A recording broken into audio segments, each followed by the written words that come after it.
शहीदों की चिताओं पर लगेंगे हर बरस मेले, वतन पे मिटने वालों का यही बाकी निशान होगा। देश की सरहदों में अग्रिम पंक्ति पर खड़े होकर अपना सर्वोच्च बलिदान देने वालों में पिथौरागढ़ जिले के शूरवीर हमेशा ही आगे रहे हैं। स्वतंत्रता संग्राम हो या फिर देश की आज़ादी के बाद पाकिस्तान के साथ 1947, 1965, 1971 और 1999 में हुआ कारगिल युद्ध, जांबाज सैनिकों ने दुश्मन के नापाक कदमों को कभी पवित्र भारत माता की धरती पर नहीं पड़ने दिया और हर युद्ध में पाकिस्तान को मुंह की खानी पड़ी। 1999 में कारगिल युद्ध ऐसा युद्ध था जिसमें भारत ने भी अपने 500 से अधिक लाल खोए, जबकि 1400 रणबांकुरे दुश्मन का मुकाबला करने में घायल हुए। लेकिन इस युद्ध में नापाक इरादों के साथ भारतीय क्षेत्र में घुसे पाकिस्तानी दुश्मनों को भारत माता के सपूतों ने ऐसा सबक सिखाया जिसके बाद पाकिस्तान शायद ही कभी भारत से युद्ध का साहस कर सके। लगभग 60 दिन तक चले इस युद्ध में 26 जुलाई 1999 को भारतीय सेना की जीत हुई। इसी जीत की खुशी में हर साल 26 जुलाई का दिन शौर्य दिवस या कारगिल विजय दिवस के रूप में मनाया जाता है।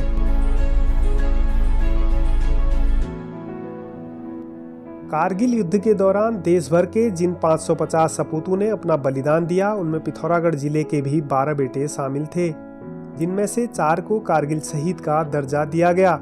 इनमें कुंडल सिंह बेलाल, गिरीश सिंह सामंत, जौहार सिंह धामी और किशन सिंह भंडारी शामिल हैं। कारगिल की लड़ाई में शहादत देने वालों में अधिकांश ऐसे वीर थे जिन्होंने अपने जीवन के 30 बसंत भी नहीं देखे थे। इनमें कुंडल सिंह बेलाल ऐसे रणबांकुरे थे जिन्होंने महज 23 साल की उम्र में अपना सर्वोच्च बलिदान दे दिया था।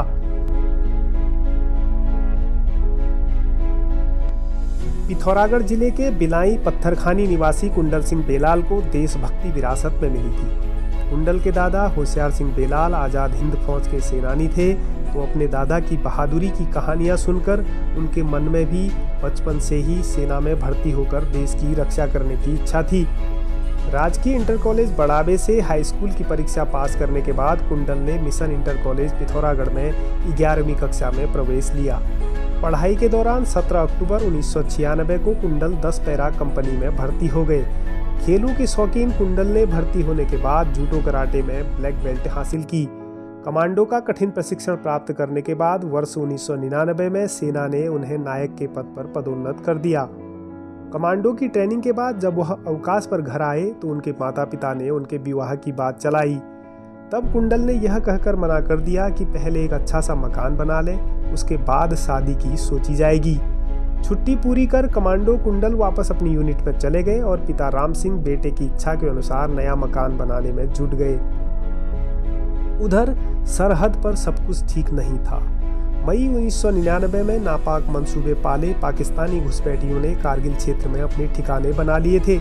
सूचना मिलते ही भारतीय सेना ने दुश्मन को खदेड़ने के लिए ऑपरेशन विजय शुरू किया। 10 पैरा रेजिमेंट के कमांडो दस्ते को आदेश मिला कि पाकिस्तानी घुसपैठिए भारतीय क्षेत्र में घुस आए हैं, घुसपैठियों से भारतीय क्षेत्र को आज़ाद कराना है। आदेश मिलते ही वीर जवान दुश्मन का सीना चीरने के लिए कारगिल की तरफ रवाना हुए। भारतीय सेना द्वारा भेजे गए कमांडो दस्ते में कुंडल सिंह बेलाल भी शामिल थे। कारगिल क्षेत्र में घुसपैठ कर चुके दुश्मन ने ऊंचे इलाकों में ठिकाने बनाए थे, जहां से निचले इलाकों में हो रही गतिविधियों पर आसानी से नजर रखी जा सकती थी। इसलिए भारतीय सैनिकों के लिए सबसे पहले यह जरूरी था कि दुश्मन के करीब पहुंचकर उसको परास्त किया जाए। इसके लिए 10 पैरा कमांडो रेजिमेंट ने रात का समय चुना और बर्फीली और खून जमा देने वाली ठंड में आगे बढ़ते गए। पथरीली चट्टानें और नीचे गहरी खाई, थोड़ी सी आहट पर दुश्मन की गोली का निशाना बनने और जरा सा चूके तो हजारों फीट गहरी खाई में गिरने का खतरा। इसके बाद भी भारतीय सेना के जाबाजों का हौसला कम नहीं हुआ। 18 मई 1999 तक भारतीय सेना के जवान दुश्मन के बेहद करीब पहुंच चुके थे और अब दुश्मन के नजर आते ही उसे मार गिराना बाकी था। 19 मई को भारतीय सैनिकों का आखिरकार दुश्मन से आमना सामना हो ही गया।